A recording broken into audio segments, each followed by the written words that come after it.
Hello and welcome to Doubles and Trebles. The World Matchplay 2022 is in the books. We've done plenty of content on the channel regarding the tournament. We absolutely loved it. We said it was wide open, the most open betting tournament for a darts that we've ever seen, really. It was 5-1 the field, but it was two very familiar faces that made the final in MVG and Gerwyn Price. Obviously, we're going to cover the epic final that we saw last night that finished 18-14 to MVG. Loads of close encounters along the way, a few upsets, a few disappointments.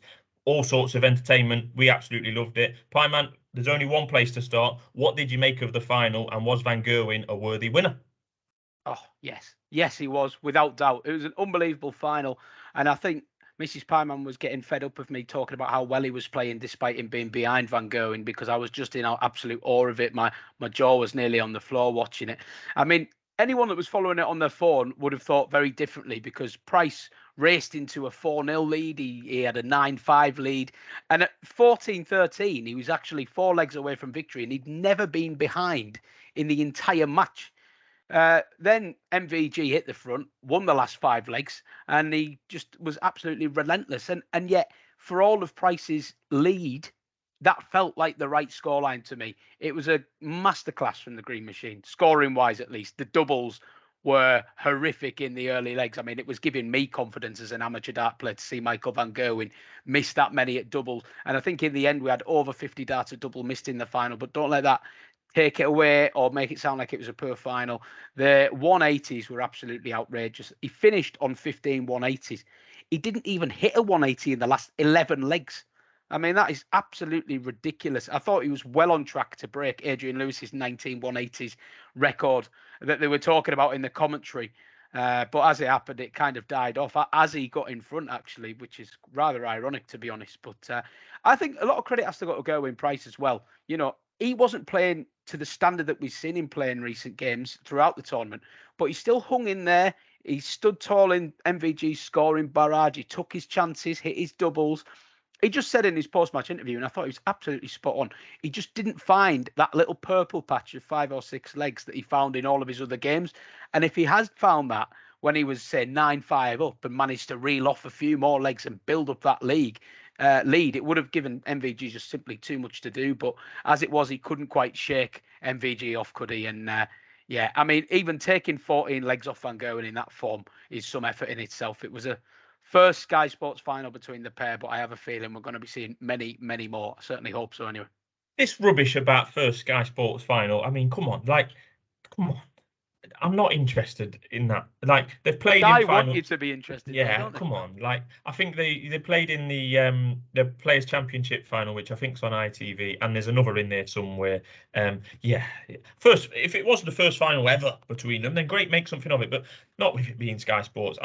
Like you said, Pieman, we did our preview video on Sunday morning. I was with Van Gerwen, you was with Price. One of us had to be wrong. But yeah, I thought he was excellent. The commentators were banging on about the missed doubles, and it was a narrative. It was a story of the game, particularly in the first half, if you like. But some of that finishing towards the end, he was struggling badly on tops. Like yourself, I was talking to the missus as well. She doesn't give a damn. She was on a laptop, probably looking at Love Island or whatever. I kept saying he's having a nightmare on tops, and he was. And then he had that 1-1-4, I think, to break throw. And he hit the treble 20 first start, and you've got all sorts of options. You could hit the 18 to leave the 16s. You could hit what you know. And he hit the single 14. I thought, oh, he's leaving himself tops here. He's not had much luck on that tonight, or he hadn't been very good on it. Boom, straight in. That kind of turned the game. He never looked back from that point onwards, really. Just credit to him. Credit to him. We've been exchanging messages, Pieman, about, you know, are we looking at form, or, you know, but some people would give you a narrative that both of these guys were out of form coming into this tournament. You might well agree. I do not. MVG this year has been getting better and better. He started the year, you know, we come into this year and he's not won a major for 2 years, right? Any of them. And, you know, he's won a couple of the invitational masters things that I don't really like, the Nordic masters, this, that, and the other. You know, he's won that. He's been getting better and better as the year goes on. He's won the Premier League. So coming into this tournament, I don't think it was a question of Van Gerwen's form. I think it might have been a question of Van Gerwen's fitness, which sounds daft to talk about darts play, but he's had a hand operation on the hand he throws with. He missed the World Cup and he's come into this. This is his first big tournament off the hand operation. He's played in some Players' Championships, etc. So, I thought MVG's form was fine, but as I always say, that it is a fact that the dominance of MVG is not what it used to be because the gap has closed. He's possibly gone down a little bit, and there's plenty of players that have come up significantly. Gerwyn Price is one of them. Now, Gerwyn Price hasn't been in great form for anything like a prolonged period this year. We've covered that on the channel. We've said that his Premier League was pretty much a no-show from Gerwyn Price. It was. He didn't make the Final Four again, which he's failed to do on 3 or 4 occasions now. We've been saying about, should form go out the window coming into the big tournaments? Well, I made a point many times on our preview video, Pieman. A lot of these guys, not these guys, the Premier League ones, but you go in darts, I think there's always a grey area. And we have Dale Nichols in the comments and he DMs me saying, oh, well, everything on TV is a major nowadays. The last major before the World Matchplay, in my eyes, is the UK Open in March. Now, the Premier League is obviously wonderful to win, but it's not a proper major in my terms because it's not a ranking, it's an invitational. Next year we're probably going to have Fallon Sherrick in it, blah blah blah. So you go in from the start of March for the UK Open, in which Danny Noppert won, and a player like Danny Noppert, other than playing in these rubbish invitationals like the Dutch Masters and the Nordic Masters, goes all the way till the end of July without playing it in a proper long format PDC major. And now after the match play, we've got all sorts coming now, the Grand Slam, the Grand Prix, then obviously the Worlds. This is where it begins. So there's a massive gap in the calendar, which is probably there to cater for the Premier League. But there's, the cream rises to the top, Pieman. We could have said the same about Snake. Dimitri's not really gone anywhere near in the Players' Championship this year and doesn't play in the Premier League, but then turns up at Blackpool and turns it on, if you like. So that was what my thinking was, really. But, I mean, what was your kind of views on the form? Should we throw the form book out the window? Should we just say this is a great time to be a darts fan? They're 5 or 6 to 1 the field. Pick one who you like. You like Price, I like Van Gerwen. Let's get a run for our money.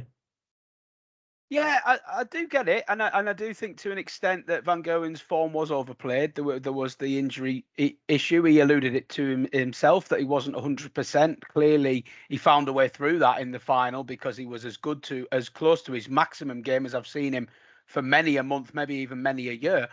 But I think it's clear to see that these big players, they do step it up for the big tournaments. They're clearly putting more practice in for the likes of a World Matchplay than they are for a Players' Championship. I mean, Gerwyn Price a lot of the time doesn't even play the Players' Championship. So they're always going to bring their best game for the big tournaments. I personally think that they are vulnerable because of the depth of quality in darts, but you've got to get these big players out early in these big tournaments. The longer it goes and the longer the format extends, the less chance you've got of knocking out a Price and MVG, because you have added narrative and added pressure comes into it when a player is playing in their first quarterfinal, their first semi-final against the Van Gerwen, against the Price. Now, you look at Roby John Rodriguez, he plays Jonny Clayton in round 1. Some people would say Jonny Clayton is out of form. We could touch on that later in the video, perhaps. But for me, that's the time to hit them when the format is short, when they haven't had a game to warm up, when they haven't had time to settle themselves in. Luke Humphries goes round 1. Damon Hector goes round 1, doesn't really turn up. It happens. It happens. And Gerwyn Price and Michael Van Gerwen were nowhere near their best in their opening game. Van Gerwen was fortunate that Adrian Lewis didn't turn up, got through 10-7 with an 89 average. Gerwyn Price should have been 5-2 down to Martin Schindler. He had a real scare there before pulling it out at the end. You've got to get rid of these big players early. But yeah, of course, they take these big games more seriously. And I do think it's worth bearing in mind that when we approach a big tournament, just because a big name is not showing any form on the floor or in the European Tour does not mean that they're not going to turn up and play close to their best on the big TV events. And I will just quickly touch on that point you make about the major tournaments. I know that Dale and others have raised it in the comment, what is a major, what isn't a major? For me, I understand, and I do think there needs to be less majors and more clarity over what is and isn't a major. However, things like the UK Open, it doesn't sit right with me that cannot be considered a major because Sky don't have it. I don't think Sky get to pick and choose what are majors. And, some people would argue that, what we touched on at the very start of the video, me talking about Van Gerwen and Price, first Sky Sports final. To me and you, who watch darts every week, we don't care about that. To Joe Bloggs, who doesn't watch darts very often, and I had a few friends message me that they were watching the match play final, who I wouldn't associate with watching darts. They were really excited because they'd bought into the Sky Sports build-up of Price MVG, first final.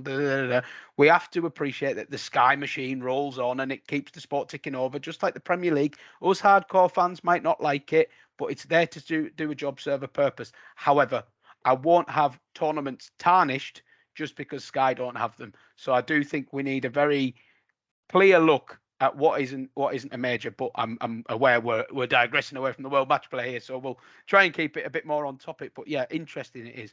The one for me at the top of the list and the most prevalent example is the Masters in January. Joe Cullen won it. Look, we would watch darts every week, whether it was on telly. I don't care what the tournament's called, as long as the good players are in it and you can bet on it. I don't care. But I'm not calling the Masters, which Joe Cullen won this year. I think Jonny Clayton won it last year. That's not a major. It's on telly. Brilliant. It's not a major. Anyway, maybe one for another video. Just before we leave the two finalists behind, all credit to Van Gerwen. We saw the emotion again. Gerwyn Price, 9-darter in the semi-final, sensational. Is it 4 9-darters on TV this year? Pieman's covered that in those videos. And what we've said about Gerwyn Price many times, he often will say the first round game is the toughest, and when he gets over that, he settles in. He grows into tournaments like no other. He was far from convincing against Schindler, as you've said, and in his second game as well. But he grows into tournaments, and he's been growing into games. He was struggling against Schindler, and he was neck and neck with Noppert, and then hit the overdrive towards the end of the game and was putting them away. Then he got to the final. He's done very little wrong. He led for most of the night, and Van Gerwen just purple patched him at the end where he was fantastic. But yeah, a lot of credit to Gerwyn Price. He was fuming at the end, he was fuming with himself. I thought tears were coming at one point. Yeah, he was fuming with himself. I mean, Van Gerwen, there's no easy way about it when you've lost or won. But Van Gerwen went and tried to maybe speak to him 2 or 3 times, and he was doing his best to ignore him. But anyway, we'll move on from the big two. Aside from the two finalists, Pieman, who impressed you the most? Look, don't want to give an obvious answer, but I suppose the 2 semi-finalists were pretty impressive for differing reasons, I suppose, really. Dimitri van den Bergh definitely falls into that category that we've just discussed about players that we don't see them for a while, or they don't maybe do it weekly. But we shouldn't be surprised when they turn up to something like the match play. I mean, Dimitri's match player record is absolutely obscene. He's won it, then he's gone to the final and lost to Peter Wright, and then this year into the semi-finals losing to MVG. He just loves the format, clearly loves the big occasion, and although he's winding people up no end with the way he carries on in between throws, before matches, after matches, you just can't argue with his class when he's actually throwing a dart. I think he's got one of the smoothest, most attractive actions out there that I've ever seen, and it's a shame that people are finding themselves frustrated with Dimitri the act, or Dimitri the demeanor, because he's such a world-class player. I don't want to be sitting debating whether Dimitri is boring or irritating. I want to be talking about his darts, but I feel like I have to mention it because everyone's mentioning it. You can name and shame them people if you want, Pieman, because I'm one of them. I struggle to watch. I don't have time to name and shame them. You are not in a minority. I've seen hundreds. I saw a PDC post about Dimitri winning his quarterfinal. There was about 80 replies, and about 70 of them were kind of like attacking him for the way he carries on. Now, I'm not in the business of giving my opinion on that, because I just like to assess them on their darts, really. They're all different personalities. They've all got their own reasons. What I would say about Dimitri is he's always had that cool and calm persona, but this extra bit seems to have been added on in the last year or two. And I think, and I hope, he will go away, look at the comments, and not be upset, because I'm not vindicating that. I think that's wrong to personally attack someone like that. But I do think he has to read the room a little bit. A lot of people are finding him coming across extremely sort of irritating or unlikable. And it's a shame, because I don't think he's a bad bloke. I just think he's trying to do this persona of like zen and happy. And we saw MVG mocking him a little bit with the little between legs. I enjoyed that. And I don't know how Dimitri actually took that. I saw them exchanging words at the end, but I mean, he's just got to focus on his darts, because strip it all back. When he plays darts the way he can, he is unbelievable to watch. Really, it's two-pronged for me, Pieman. I'm not going to comment on his interviews and his comments and stuff like that. I think there's a language barrier, possibly There is. problem. That's definitely a factor. And that's not for me. That's not for me to comment on him. Whatever. I don't really care. I'm not interested in interviews. But in terms of his darts playing, I'm struggling to watch it. And as a punter, I've got the option to turn the channel over. But Pieman, if he has to do a backflip before he throws his 3 darts, if that works for him and it makes him a world-class player and it gets him in the Premier League or wins him another major, then flipping fair play to him. I'm not criticising that, but it's my opinion that I find him boring to watch. I used to say that, look, 5, 6, 7 years ago and more, there used to be a lot more slow and boring players around. Let's have that right. There's not many of them left nowadays. There's not many of them left. There was probably only 2 in the whole tournament, Andrew Gilding being one of them. But he's world class. Yeah, there's not many left. Who was that fella who used to do the karate on stage? Justin Pipe. Yeah, him. There used to be some painfully slow players. So, but let's get it right as well. Dimitri is not a slow thrower. It's the antics in between the throw which makes him slow. Because really, his release of the dart is quite methodical, quite quick. I don't have a fault with his throwing pace, but it's the fact that he stops in between each throw, takes a while to get them out of the board. Van Gerwen said that he's boring to play against. He finds him boring to play against. But he shouldn't change because of what Van Gerwen says or what I say or what you say. If it works for him, do it. We've seen a lot of players over the years actually use their slow pace to their advantage as well. It can really unsettle players, and it's not good to watch. I'll give you that, but it's effective at times. From a darting perspective, it might have an impact on his Premier League participation, but that is something for another day.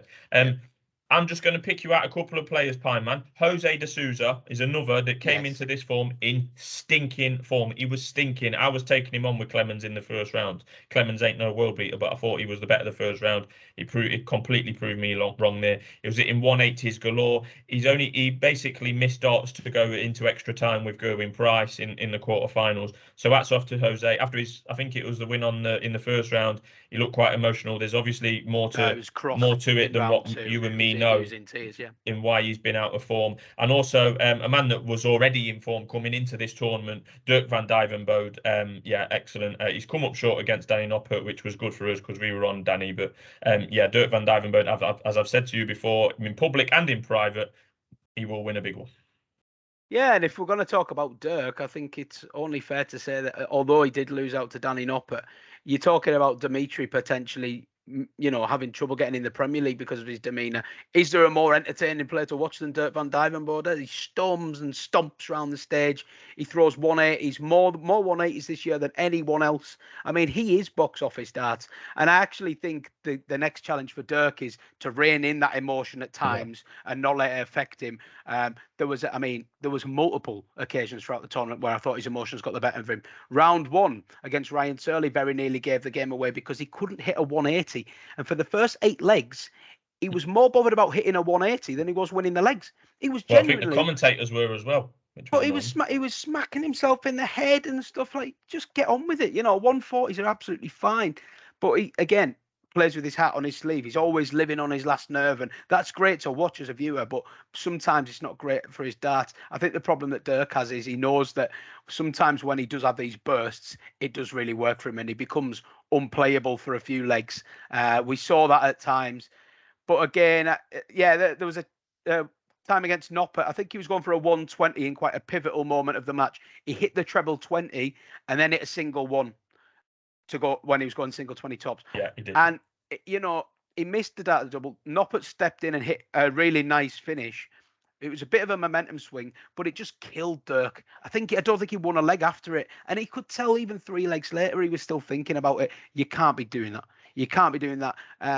The thing is, the boy's got talent. I mean, he's been winning Players' Championships this year with a minimum of fuss. He's top of the 180s pile. He can beat anyone. He can average 110. That's what he's got to get now, the mindset, the mentality. He's got to be looking at those guys at the top and thinking, what can I do differently? More like Van Gerwen, more like Price, more like Wright. Gerwyn Price, you're not going to get more emotionally charged players than Gerwyn Price, but he times his emotion. He knows when to give it an outburst. Yeah. He'll go 2 or 3 legs with just a little fist pump, and then he'll give that big roar at a really good time. I really, on a side note, really enjoyed Gerwyn Price's roar after Van Gerwen had missed about 10 at a double one leg, and he nicked it and gave it a roar like he just took out a 170. That's a tactical roar. I mean, Gerwyn Price is like advanced raw. Like Dirk is not in that realm, you know. Dirk's just doing whatever feels right. Price is, you know, working out when to time the raw. It really is a whole psychology in itself. But yeah, very impressed with Dirk. And just final one to mention, Nathan Aspinall continues to show improved form. Really bodes well for him coming into them big events at the business end of the year. I think he's going to have a big quarter 4 and quite possibly make a final or 2. Yeah, if I had to do a list of my favourite darts players, Nathan Aspinall would be in the top 1. But on the flip side of that, Luke Humphries was a victim of Nathan Aspinall. Now, it looks like a disappointing tournament for Luke Humphries. He's been tearing it up on the so-called Euro Tour and in the Pro Tour, but he's come up short in the first round against Humphries. It looks like a disappointing result on paper. I hope Humphries is not disappointed with it, because he is another one of those players that has had to wait since March to be on the big stage in a proper major. So hopefully he can continue his form and kick on and forget this weekend or this tournament just gone.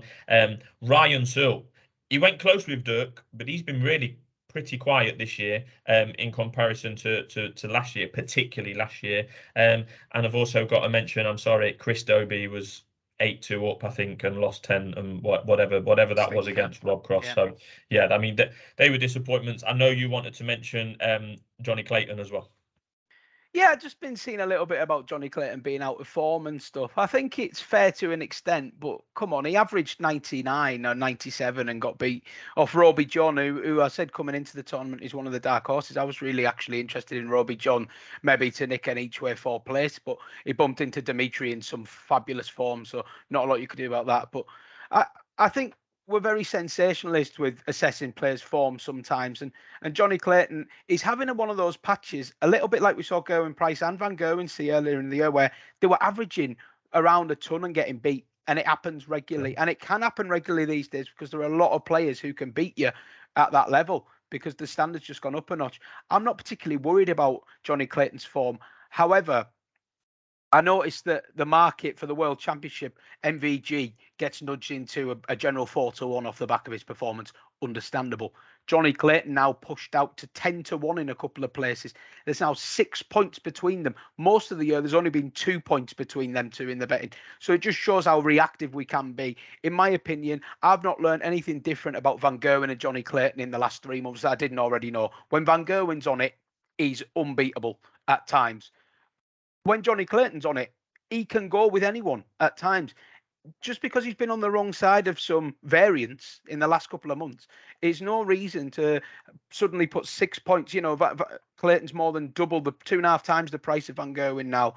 Like, to me, that's silly. I'm not saying go back Jonny Clayton at 10-1. I'm just saying I'm not sure I agree with the moves. I don't think there's that much disparity between them. And I think by the time we come round to December, obviously, results have a huge impact in this, but if that was the case and there was still a massive gap between the two, I think we would see the Shrewdies, you know, pile in and narrow that gap in the market. And that's no disrespect to either of them. That's just how it works.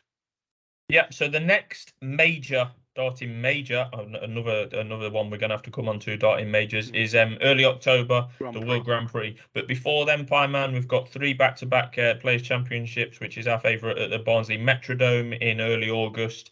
And then they're off to Australia for the first time in a number of years for the Queensland Darts World Series and the New South Wales Darts Series as well, World Darts Series. So Whitlock and Heta are going to be in there. So looking ahead to major season, as it were, with a Grand Slam and World Championship on the horizon, what's the biggest takeaway from the World Matchplay, which we've probably already covered in the last 20 minutes?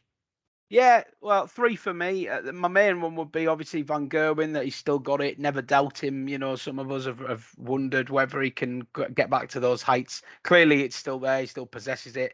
It remains to be seen if this will prompt a new spell of MVG dominance. I think that's extremely unlikely given the quality in and around him now. I think it's going to be hard for anyone to dominate in darts for the next few years. I think there's just too many class operators. But Great to see him back at his devastating best. And I think he has reminded everyone that when he is on the top of his game, he is still the best. For me, he's still the best. And that is no disrespect to the others. I just think he's different gravy. The other one would be that this format favours the big hitters. You need relentless consistency to be a success in Blackpool. And the format definitely favours some players more than others. I think experience helps, but I also think, a mindset helps.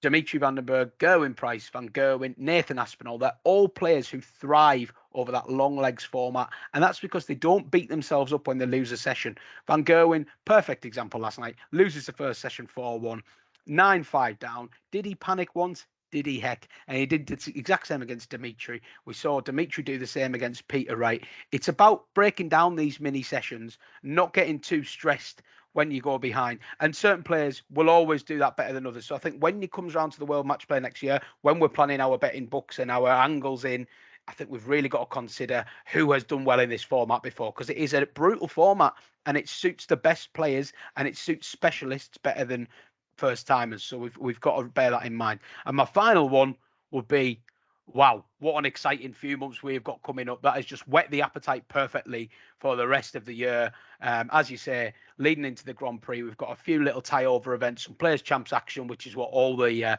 hardcore darts fans are really looking out for.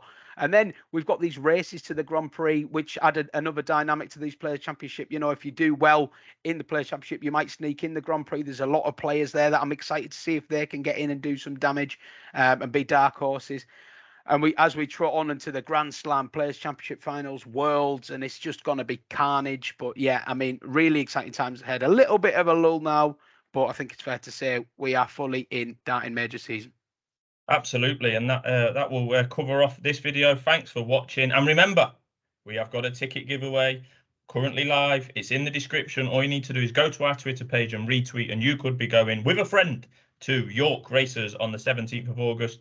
Entries are going to be closed on the 11th, so make sure you enter that. And Pieman, if it goes well, we might do some more giveaways, possibly for the darts. So yeah, all will be revealed. Yeah, Ali Pally, if you've never been, you might want to stick to doubles and trebles. We'll see what we can do. Excellent. Thanks for tuning in, and we'll be back soon with some more videos.